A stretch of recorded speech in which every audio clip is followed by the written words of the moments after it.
जब हमें पता लगा कि गुरुजी एमपी के हैं, तो हमें एमपी जाने में कम से कम 3-4 महीने लग गए। खोजते खोजते हम इधर उधर भटक रहे थे, जैसे कि अंधेरे में कोई हाथ पैर मारता है, तो उसी तरह से हम भटक रहे थे कि कैसे जाएंगे, क्या करेंगे, कैसे करेंगे, कैसे जा पहुंचेंगे हम उनके पास। तो एक दिन अचानक ही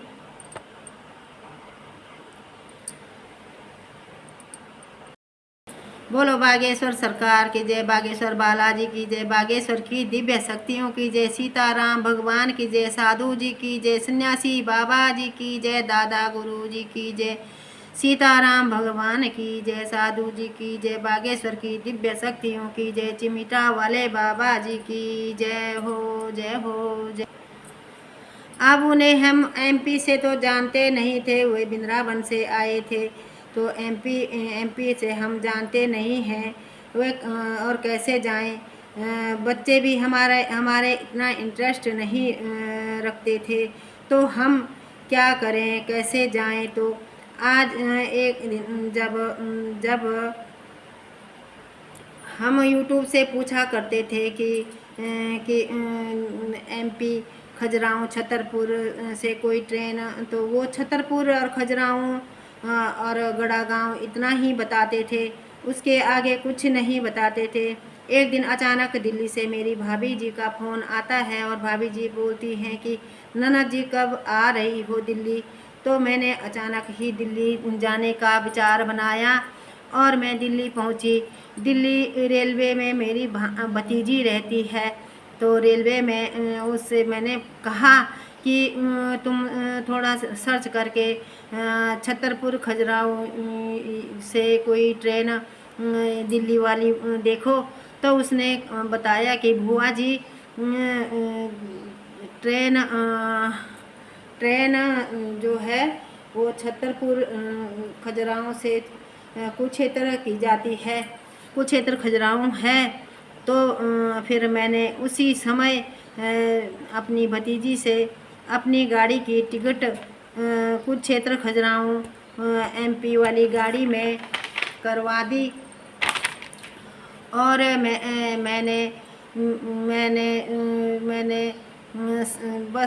बस उसी टाइम में 2022 15 अक्टूबर को बागेश्वर धाम गड़ा गांव पहुंच गई। और मैंने अच्छे से दर्शन किए और दर्शन के समय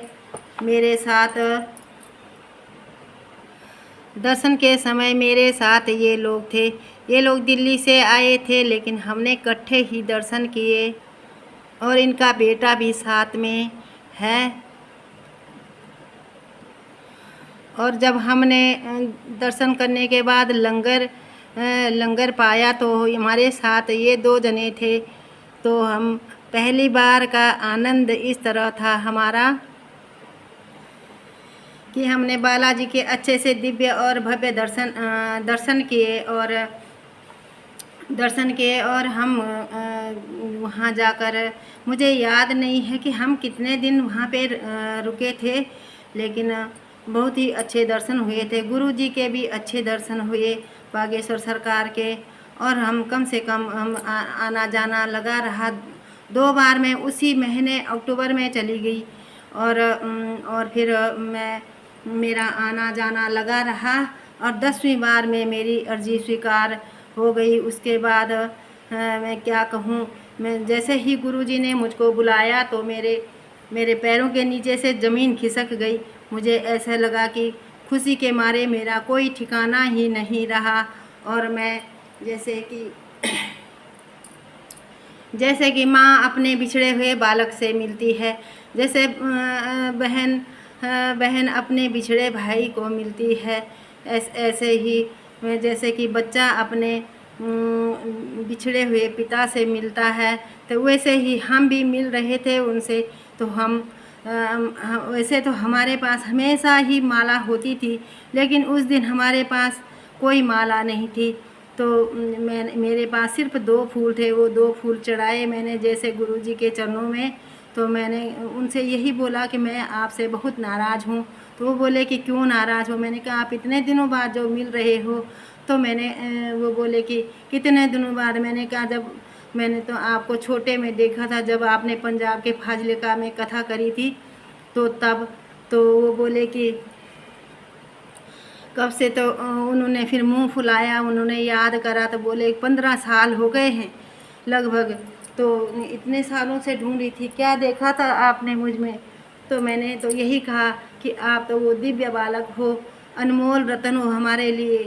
तो फिर वो चुप हो गए और हम बोले फिर हमने अपना रक्षा सूत्र ले गए थे, राखी हम बालाजी को भी बांधते हैं हमेशा। तो हम गुरु जी की तो बालाजी के ही रूप हैं, तो हमने उनको राखी बांधी और फिर तिलक करा, राखी बांधी। और बस दुख इस बात का है कि हमारे पास प्रसाद होते हुए भी हमने उन्हें प्रसाद नहीं खिलाया। बस इस बात का मुझे बहुत दुख है और हमेशा रहेगा। इसलिए